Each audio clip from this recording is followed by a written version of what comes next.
Ce qui s'est passé avec le Bénin, je ferai peut-être l'économie de m'étendre, mais il est de mon devoir de dire aux Nigériens ce qui s'est passé avec le Bénin et peut-être la lueur d'espoir également dans le cadre toujours de nos relations avec le Bénin. Je dis bien peut-être. D'accord.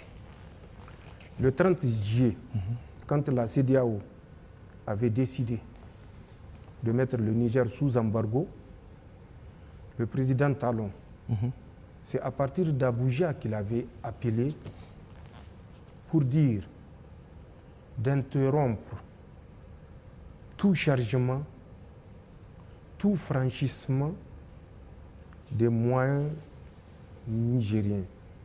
Quand je dis moyens, je veux dire moyens automobiles qui chargeaient au port de Cotonou ou qui ont chargé de l'intérieur du Niger et qui sont sur le pont de Malanville, poste frontalier. D'ailleurs, l'unique que nous avons avec le Bénin. C'est à partir de Abuja au Nigeria qu'il avait pris cette décision. Parce qu'il fallait punir les Nigériens qui ont osé prendre leur destin en main. Tout à fait normal, en tant que président du Bénin, qu'il donne des ordres.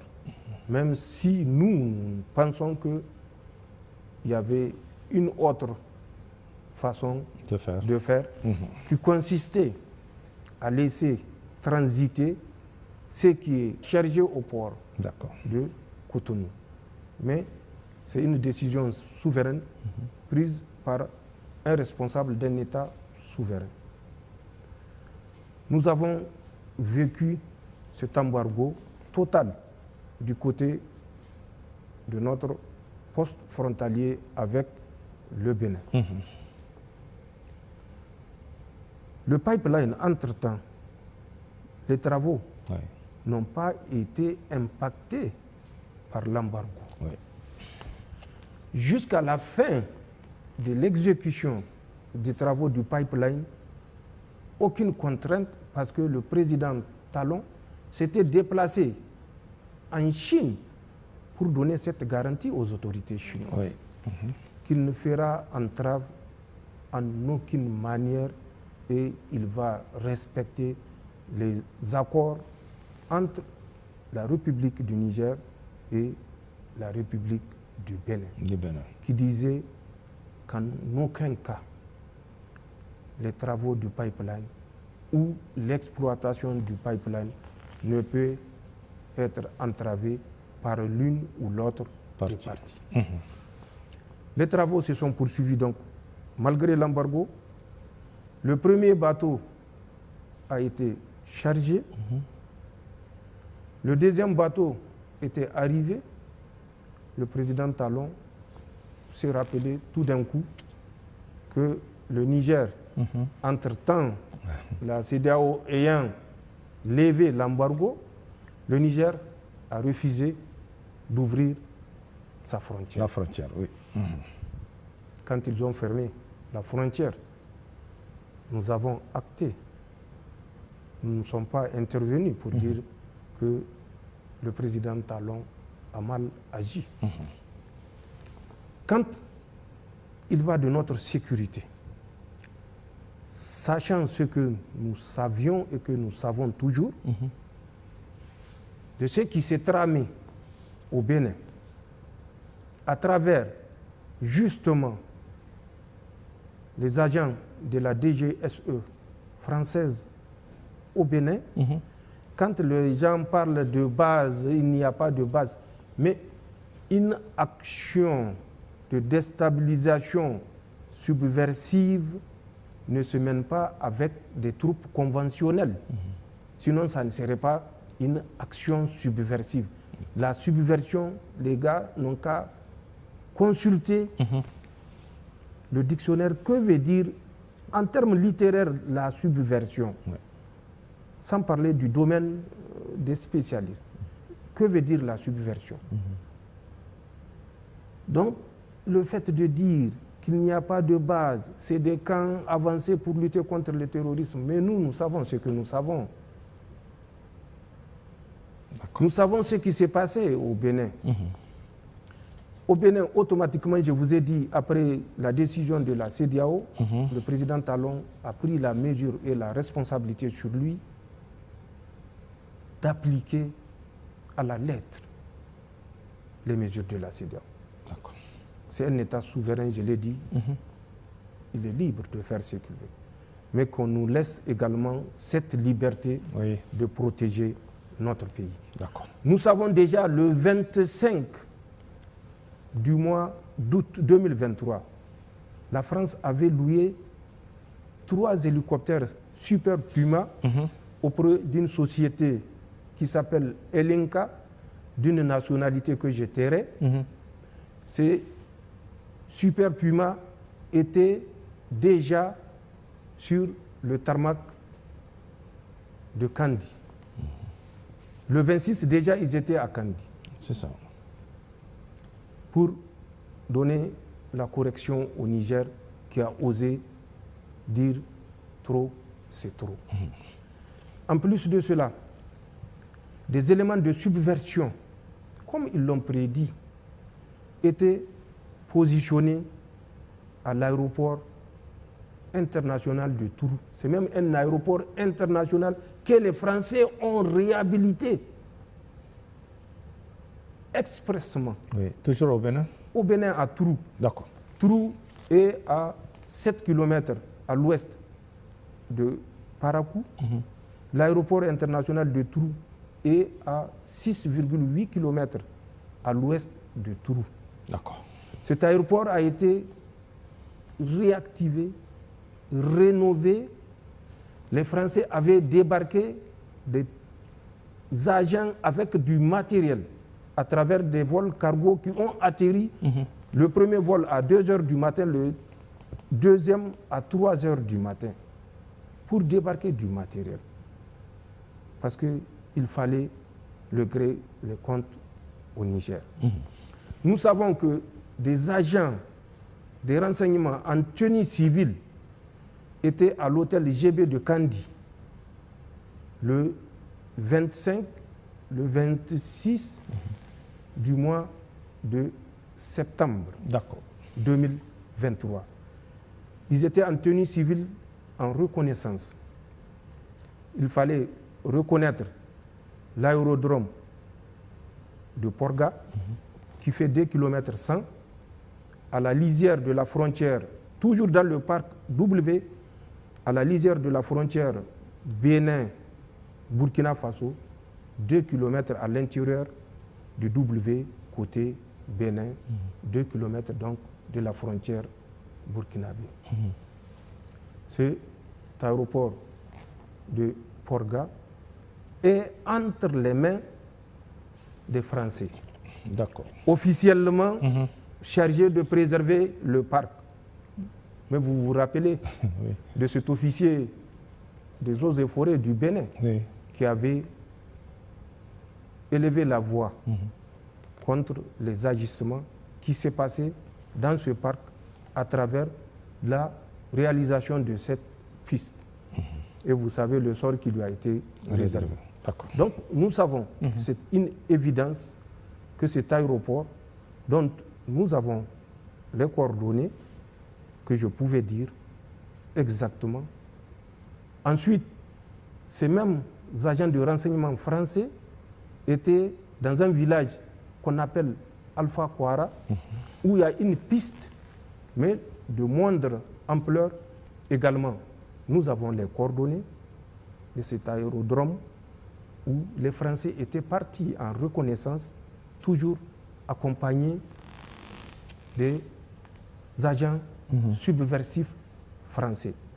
Nous savons que l'école normale de Kandi, qui a été abandonnée, une école normale abandonnée qui est à la sortie nord de Kandi, est occupée par ces agents subversifs français où ils avaient évolué avec 10 Toyota Hilux, immatriculation civile, notamment de l'administration béninoise. La sécurité de ces gens était assurée par la police républicaine du Bénin. D'accord. Nous savons également, toujours dans leur recherche des points, des positions à partir desquelles ils vont déstabiliser le Niger, ces mêmes agents ont effectué une mission de reconnaissance sur les hauteurs sud-ouest du village qu'on appelle Madikali. Nous savons tout cela, avec les effectifs précis. Ouais. Je le rappelle, ce n'est pas des bataillons, ce n'est pas des compagnies, mais c'est des groupes d'agents subversifs qui évoluaient en tenue civile et avec des éléments des forces armées béninoises eux-mêmes en tenue civile. D'accord. Donc nous savions tout ça. Nous savions mieux que ça des vols de reconnaissance que les Français faisaient à partir du Bénin. Du Bénin. Et en prenant souvent les précautions pour rester à l'intérieur du territoire béninois. Mais comme ils ont une grande capacité de zoom, ils pouvaient effectivement prendre des images, découvrir des points de passage, découvrir des points de vulnérabilité, découvrir nos positions. Mais étant à l'intérieur du Bénin, nous ne pouvons pas agir sur ces éléments, ni agir contre ces éléments. Donc nous savions tout ça. Nous l'avons dit, le Bénin n'a pas semblé nous écouter. Les gens ont fait du dilatoire pour dire qu'il n'y a pas de base, il n'y a pas de régiment, il n'y a pas de brigade, il n'y a pas de bataillon. Nous n'avons jamais dit qu'il y a des bataillons. Il y a des agents de déstabilisation subversive français à l'intérieur du Bénin. Ils ont fait leur relève début du mois de juillet. Nous les suivons. D'accord. Une nouvelle équipe est venue. Leurs relèves ont eu lieu le 5 juillet. Nous le savons. Qu'ils sachent que nous le savons. D'accord. Et qu'ils s'en tiennent pour dire que nous épions tous leurs faits et gestes. Ces agents français étaient ceux-là même qui ont donné des instructions directes aux terroristes pour vider tous les villages agricoles de la région de Tillabéri. Ils ont donné des instructions claires de massacrer des populations pour les pousser à quitter et ne pas exercer d'activités agricoles. Oui. Nous le savons. D'accord. Ils ont fait pire que ça. Mais nous savons tout ça et nous tenons compte de tout cela pour décider de la sécurité des populations nigériennes. D'accord. Le Bénin, le président Talon a fait beaucoup de tapage sur le fait qu'il avait envoyé un émissaire vers son frère Tchani, un frère qu'on affame parce que Macron l'a voulu. Oui. Et un frère qu'on pense qu'il y a encore des liens de fraternité avec ce frère qu'on a voulu déstabiliser. Mais rétablissons les faits, puisque je n'ai jamais parlé de ça. Aujourd'hui, je parlerai de ça. De quoi s'agit-il? Le 26 du mois de juin, le PDG de China National Oil Development Company était venu ici, à Niamey. Je l'ai reçu en audience avec l'ambassadeur de la République populaire de Chine. Il a émis le vœu qu'une rencontre puisse avoir lieu, une rencontre tripartite.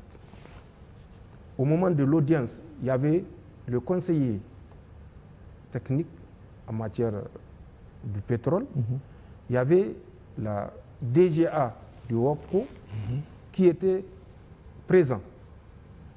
Je les avais instruits de prendre contact avec le ministre du pétrole pour trouver une date avant le 31, date à laquelle cette rencontre tripartite entre le Bénin, le Niger et WAPCO pouvait avoir lieu. C'est ce qui a été fait. Déjà, les échanges sont partis le 26, je crois, du mois de juin. Le ministre de l'eau et de l'énergie du Bénin était venu dans le cadre de cette rencontre tripartite. Il se trouvait qu'au moment où il était venu au Niger, le Premier ministre était en déplacement. Le ministre de la Défense qui assurait son intérim était en déplacement. Malheureusement, la deuxième personnalité dans l'ordre protocolaire qui devait assurer l'intérim était le ministre d'État, ministre de l'Intérieur. Oui. Il était couché. Couché, ouais. La troisième, c'était le ministre de la Santé, qui a reçu le ministre béninois à l'issue de la rencontre qui avait duré 2 jours, 48 heures. Donc les images ont circulé, ont été passées à la télé nationale, où il se disait satisfait de la mission qu'il avait effectuée dans le cadre de cette rencontre tripartite. Tout d'un coup, il a pensé qu'il est porteur d'un message du président Talon vers le président Tchani. Et il a souhaité me rencontrer. Les messages officiels font l'objet d'un traitement spécifique à travers le ministère des Affaires étrangères. D'accord. Il aurait fallu qu'il le dise avant de quitter le Bénin. Après la rencontre tripartite, il souhaiterait transmettre au président du Conseil national pour la sauvegarde de la patrie un message de son frère, le président Talon. Le ministère des Affaires étrangères lui aurait répondu en fonction de mon calendrier. Voilà ce qui s'est passé. D'accord. Et voilà la vérité, les faits, et ça a donné lieu à une polémique internationale. Puisque je crois que le président Talon était à l'époque au Brésil, quand il a fait un tweet pour dire que le méchant président de la transition du Niger a refusé de prendre la main fraternelle qui lui avait été tendue à travers un porteur de messages. Voilà ce qui s'est passé. D'accord. Et ce sont des faits. Ce n'est pas un tissu, c'est des faits et les faits sont vérifiables. Donc, tous ces agissements ont conduit les deux parties à être chacune sur ses gardes. Bien sûr. Nous avons la responsabilité de la sécurité de notre pays. Nous avons la responsabilité de la sécurité des citoyens nigériens. Nous prendrons les mesures nécessaires pour ne pas répondre devant Dieu d'avoir trahi la confiance des Nigériens.